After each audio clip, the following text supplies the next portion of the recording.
Okay. Peter? I'm sorry. Excuse me. I knew with Peter I wouldn't. I would have a better chance. Okay. So this is the Gemara, right? And on the page of Talmud, it starts with the letters. Oops, sorry. Gimel Mem, right? That's how we know where it starts. No longer the Mishnah. This is the Gemara. Where did you run to on that? Excellent question. Well, the Gemara, right? First of all, can keep on running, right, until the next Mishnah. Remember, we took apart the photo album. We're looking at one photo at a time. So once they get, pretty much it's understood that the discussion is exhausted about this one photo, we move on to the next one, right? And then so on and so forth. Within this flow, though, there are units, understood as units, called the sugya, or in plural, sugyot, right?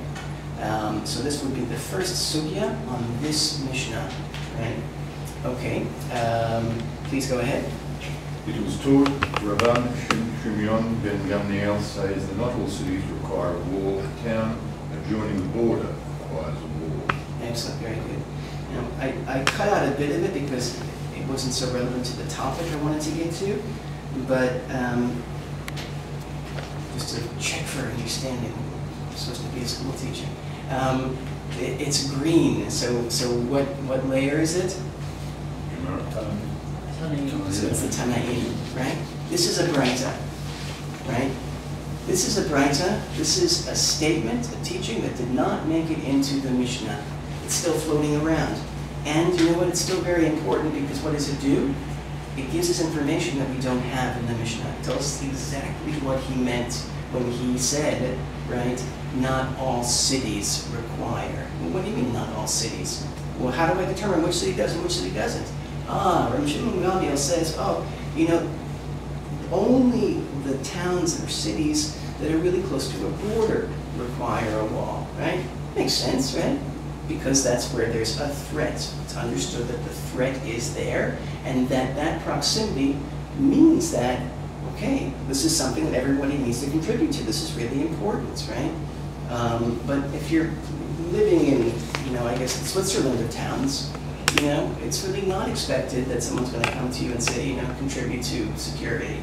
What security? We're completely safe here. So that's what the Braita does, right? And makes it very clear. Can you read the next part, please?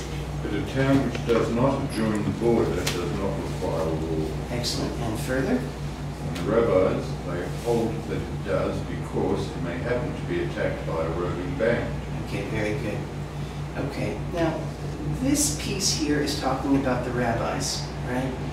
Well, wait a second, we haven't seen them, right? Again, if this is all a discussion related to the Mishnah, the word rabbis, or the entity of rabbis, hasn't been mentioned yet.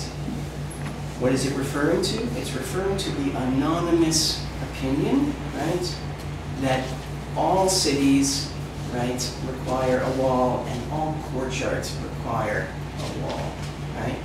We have a Braita, right, that explains to us exactly what Rabbi Shimon ben Gamliel said, but we actually don't know why the rabbis made this law. There's no explanation. Now, I put this in black, right, because as far as I can tell, if I were to parse it all, this is an editorial remark, right? And this is my take, okay?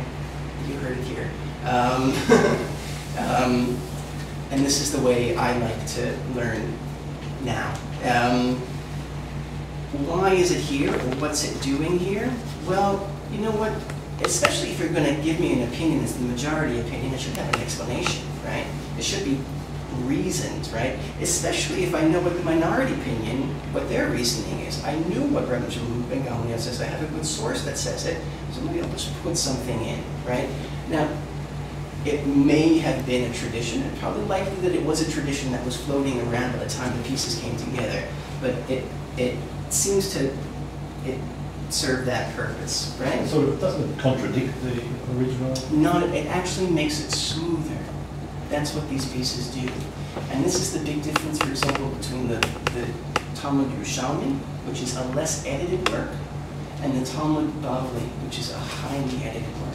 The Talmud Yerushalmi, I wouldn't say it doesn't have this layer, but it has very little editing, right? It's very hard to put the pieces together.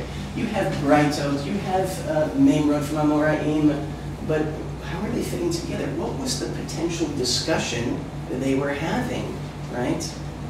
That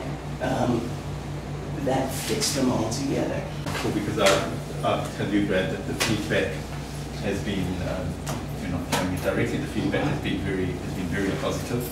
And I think the fact that people are coming out on a night when they could be watching the MasterChef finals while they're happening is a testimony to your teaching ability.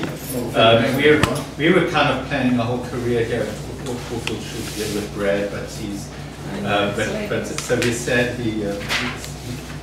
hear you leaving Melbourne, but very happy for you and for your own future, and just thank you for what you should. And our question for our shul just touched Masal and Bracha. You're going to be really great.